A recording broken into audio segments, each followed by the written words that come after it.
शेतकरी मित्रांनो, आज आपण येवला तालुक्यातील देवधरी या गावी आलेलो आहोत आणि देवधरी जर गाव जर म्हटलं तर इथं कांद्याचं क्षेत्र खूप मोठ्या प्रमाणात लागलं जातं.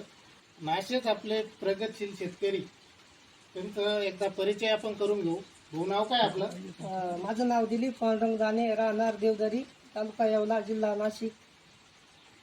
Mobile number? माझा मोबाईल नंबर 9021134487. कितीचा आहे? हे दिव्य शक्ती म्हणून मोकटे.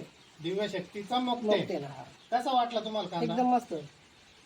म्हणजे काय विशेष काय वाटलं तुम्हाला? तुम्ही कांदे तर आम्ही भरपूर 10 किलो बियाणं घेतलं होतं. 10 किलो मध्ये आम्ही 2.5 एकर कांदे लावून 1 एकर बियाणं रोप विकलं होतं. 10 किलो बियाण्यामध्ये 2.5 एकर घरी लावली आणि 1-1.5 एकर बियाणं तुम्ही बाहेर विकून विकलं. टाकलं. आणि मग तुम्हाला कांद्यामध्ये विशेष काय वाटलं? या बियाण्यामध्ये विशेष काय वाटलं? क्वालिटी मस्त आहे, ॲव्हरेज पण चांगलं आहे, रोगाला काही बळी पडत नाही. आणि आज सध्या मार्केटमध्ये नंबर 1 विकत आहे. 2.5 एकरामध्ये तुम्हाला किती कांदा निघला? माझा 2.5 एकरात 500 क्विंटल कांदा निघला. 2.5 एकरामध्ये 500 क्विंटल कांदा निघाला. 500 क्विंटल कांदा निघला.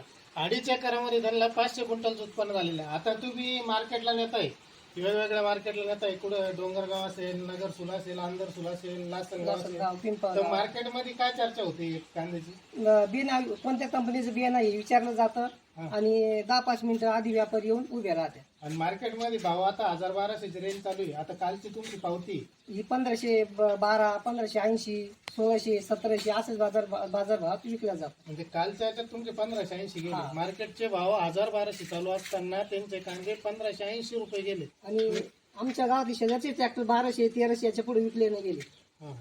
मग आता तुम्ही इतर शेतकऱ्यांना काय सांगाल? मी लावला, तुम्हाला लावायला काही अडचण नाही, एकदम मस्त बियाणं आहे. बियाणं चांगलं आहे, बियाणं क्वालिटी आहे. आणि सगळ्यात महत्वाचं काय आहे, त्यांनी 41 साठवलेलं आहे. आजपर्यंत तुमचा कांदा एक बी कांदा सडलेला नाही, सडलेलं नाही. एक ट्रॅक्टर मध्ये समजा 2-1 गंभीर खराब नाही लागत, ते बी कोणते काजळीचे सडेल निघत नाही. भाऊंचं नियोजन खूप चांगलं आहे. येवला तालुका म्हणजे कांद्याचं माहेर घरी.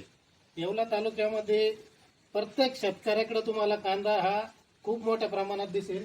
आणि त्यांची निवड ही एकदम, ते छानून बियाणं कुठलंही असलं मार्केटमध्ये, ते छानून बियाण्याची निवड करीत राहत्या. तुमचे पाहुणे असेल, रावळे असेल, त्यांना काय सांगशाल तुम्ही? आमच्या गावात इच्छुक आहे हे बियाणं घ्यायला. धन्यवाद.